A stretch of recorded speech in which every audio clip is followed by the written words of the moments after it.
사회는 우리의 늘 최선을 다해야 한다고 부추깁니다. 눈에 불을 켜고 있는 힘껏 전력 투구하라고 이야기합니다. 인생에서 성공하기 위해선 끊임없이 성장하고 어떤 역경이든 헤쳐나가야 할 것 같습니다. 과연 그럴까요? 부처님께서 오히려 몸과 마음의 힘을 빼앗비로써 저 드넓은 바다에 다다를 수 있다 하셨습니다. 부처님께 지혜를 구해봅니다. 삶의 힘을 빼라. 물 위에 떠 흐르는 나뭇가지 되어라. 내 존재가 저 물 위에 떠서 흘러가는 나뭇가지가 되도록 하라. 나뭇가지는 억지로 마른 땅으로 가려 애쓰지 않고 빨리 가려고 애쓰지도 않으며 양갈래 길이 나오더라도 어느 한 길을 고집하지 않고 다만 큰 물줄기의 흐름을 타고 완전한 우연의 존재를 그 흐름에 맡겨 흐를 뿐이다. 그렇듯 흐름을 탈 때에만 비로소 썩지 않은 채 저 드넓은 바다에 다다르는 것이다. 수행자가 자신의 존재를 완전히 내던지고 어떻게든 살려고 애쓰는 흔적을 지워버리고 어느 한쪽의 삶을 선택하려는 노력을 던져버리고 삶의 어떤 상황에도 흔들리지 않으며 빨리 가려고도 늦게 가려고도 애쓰지 않고 다만 우주적인 삶에 큰 물줄기에 온 존재를 내맡긴 채 다만 흐르기만 할 수 있다면 그는 반드시 큰 자성의 바다에 다다를 것이다. 내 앞에 펼쳐진 인생이라는 흐름을 거스르지 말고 완전히 나뭇가지처럼 나를 버리고 내맡겨보라. 그렇게 흐름에 몸을 맡긴 채 흘러가는 것. 그래서 흐름을 끊지 않고 인생이라는 강과 그 어떤 기슭에도 정박하지 않으며 어떤 좋은 인연이나 상황이나 소유에도 머물지 않고 다만 흘러가는데 집중하는 것. 그런 노력 없는 쉼의 자연스러움. 그것이 바로 정진이요 수행이고 명상이다. 그렇게 완전히 삶의 힘을 빼고 그저 내맡기고 흐름에 드는 것. 그래서 이미 지나온 과거나 아직 다다르지 않은 미래에 무엇이 오게 될지는 아예 생각조차 하지 않고 다만 흐르기만 할 때 그때 우리는 저 대양을 만날 것이다. 인생의 힘을 빼라. 나뭇가지처럼 힘을 빼고 모든 노력을 버리고 모든 기대와 욕구를 버리고 다만 흘러가라. 인내하고 인욕하며 참는 가르침이야말로 나와 남을 동시에 평화롭게 해주는 선물이다. 가슴에 불덩이를 담아두고 억지로 참는 것은 오히려 화를 키울 수 있지만 화를 지켜보는 수행을 통한 참음은 이 세상 그 어떤 것보다 뛰어난 수행이여 삶의 지침이다. 화가 날 때는 그 화를 지켜보라. 가만히 화를 지켜보며 염불이나 독경이나 진원을 염송하는 것도 좋은 방법이다. 그랬을 때 화는 사라진다.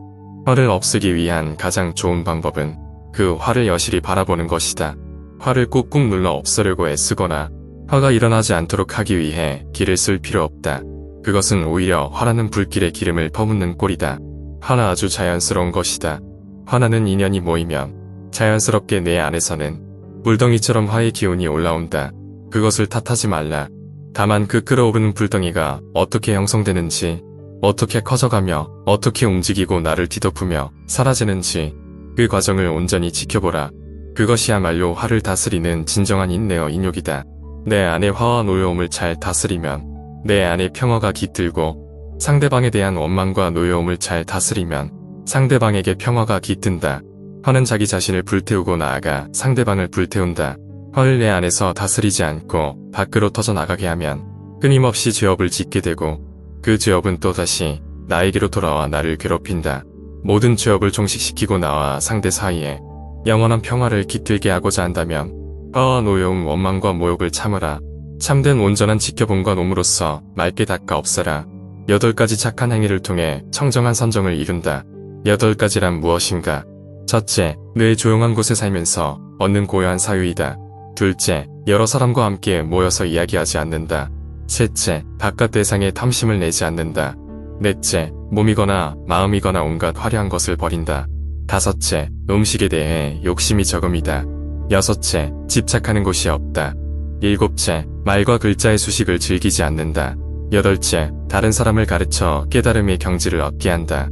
청정한 선정이란 곧 깨달음의 본성이다.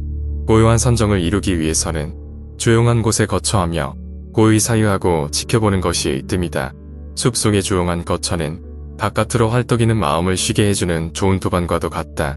또한 조용한 거처에서는 많은 사람들과 모여 이야기를 즐기지 않을 수 있다.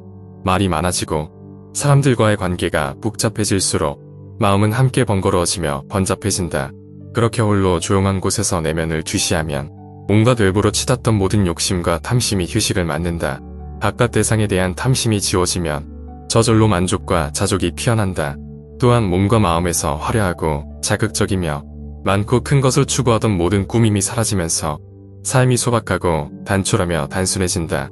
몸과 마음이 청빈과 가난과 자족에 들면 저절로 모든 욕심이 줄어들고 먹는 음식에 대한 욕심도 사라진다.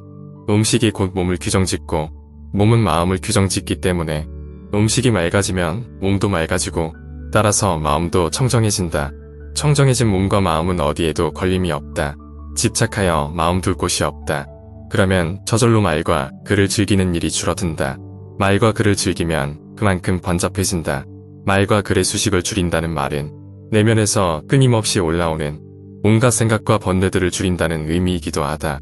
내면에서 끓어오르는 생각과 번뇌가 지워지면 마음은 이내 지구의 평안과 청정한 선정에 다다른다.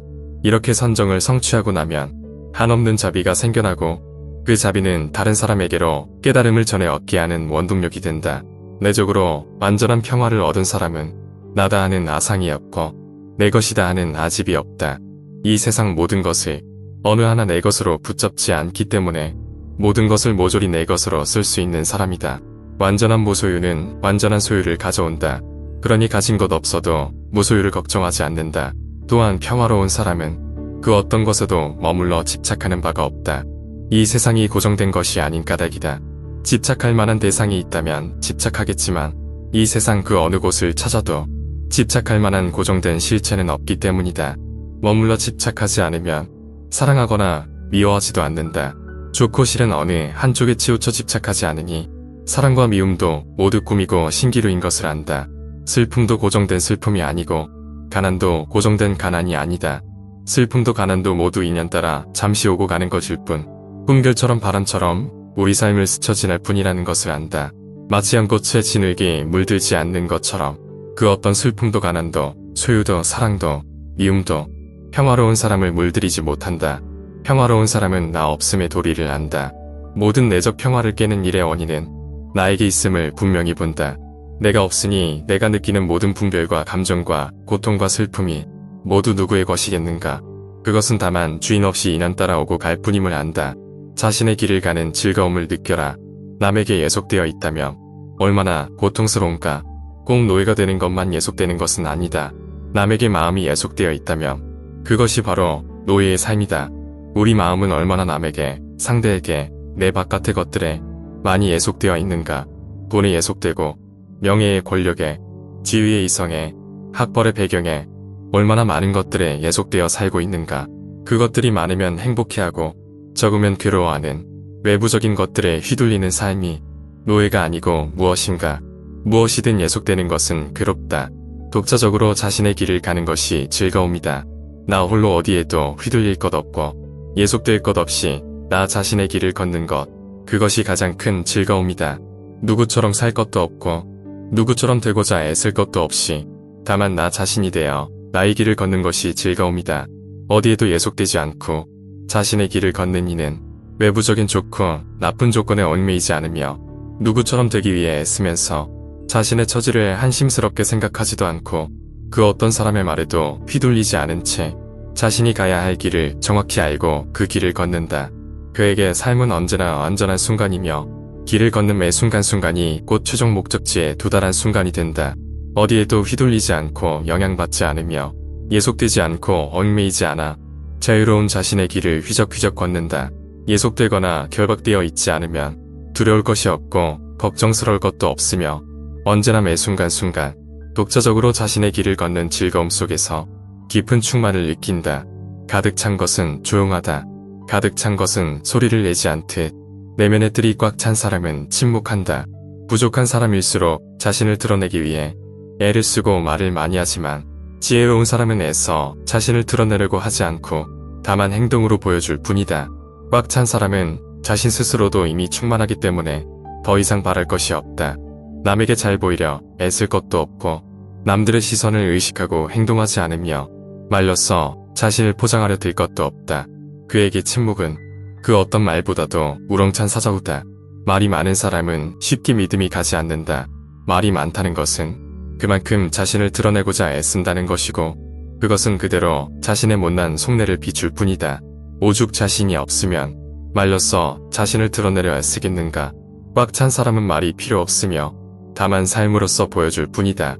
말이 없는 사람은 묵묵한 침묵 가운데에서 자신의 빛을 한없이 드러내고 있는 사람이다.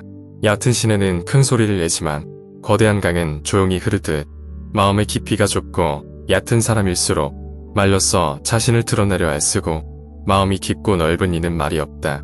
더욱이 말이라는 것은 현상을 있는 그대로 보여주기에는 부족함이 많은 도구에 불과하다. 어떤 말을 했을 때 그 말은 사람에 따라 수도 없이 많은 의미로 받아들여진다. 같은 말일지라도 사람에 따라, 상황에 따라, 조건에 따라 그 말은 전혀 다른 의미를 지닌다. 그렇기에 말에는 허물이 따르고 아무리 의도가 좋은 말일지라도 그 안에 허물의 가능성은 언제나 내포되어 있다.